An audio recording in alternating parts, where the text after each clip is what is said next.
Hi, my name's Cheryl, _ this line is mine on TikTok and Instagram. I do autism awareness content because I'm autistic and I just want other people to know what it's like to be autistic.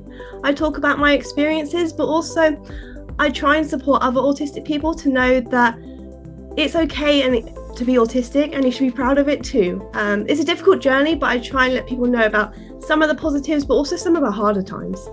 As an autistic person, I'm quite sensory sensitive, so a lot of bright lights, loud sounds can be too much for me. So it can be really difficult to go outside and eat out in restaurants and spend time with my friends and families outside, because it can just be an environment I can't control that I can at times find quite overwhelming.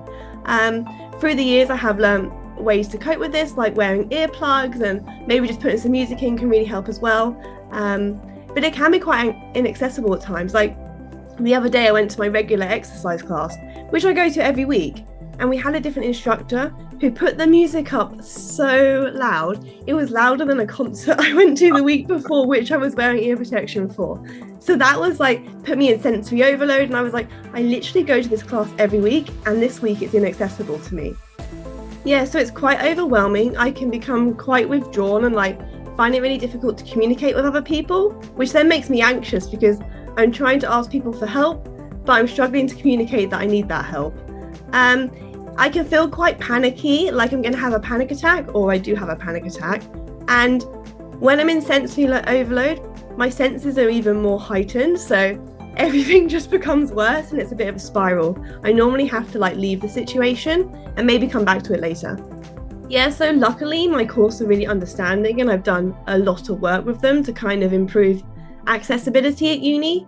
The main issues come outside of my course, so when I'm trying to use the library at university or trying to find a safe space to chill out or calm down on main campus, there isn't really any, which is really difficult because I just want to sometimes escape other people.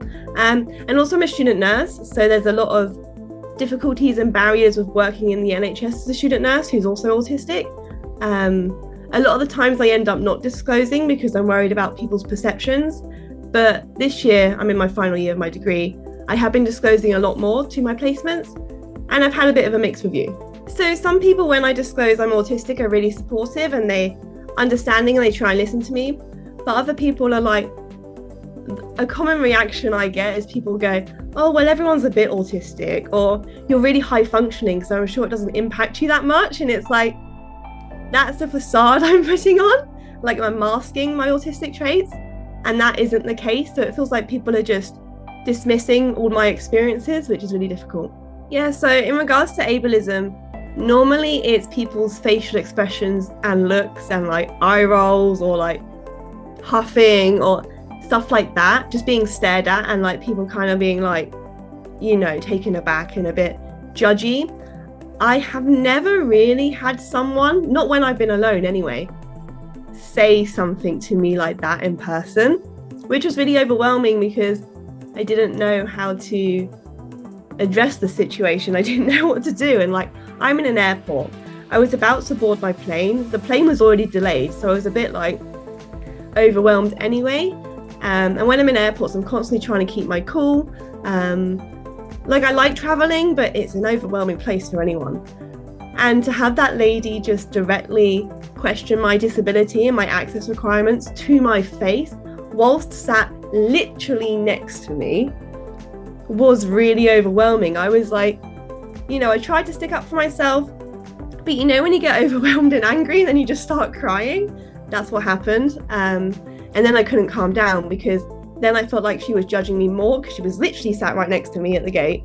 And I couldn't move from that seat because those seats were specifically for special assistance passengers.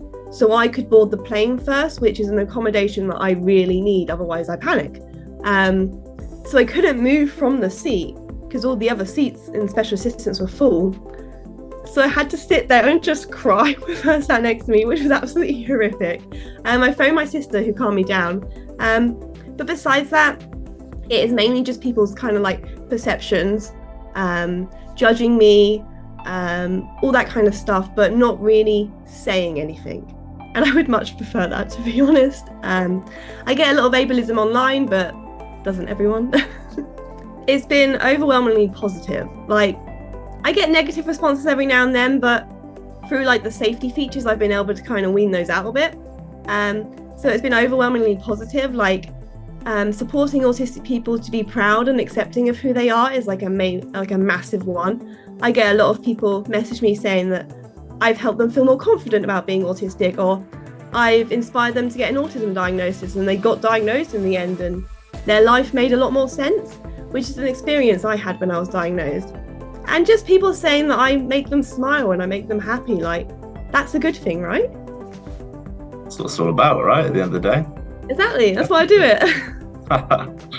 You can't basically judge a book by the cover. Like, you have no idea what people are going through, and if they have a disability or not.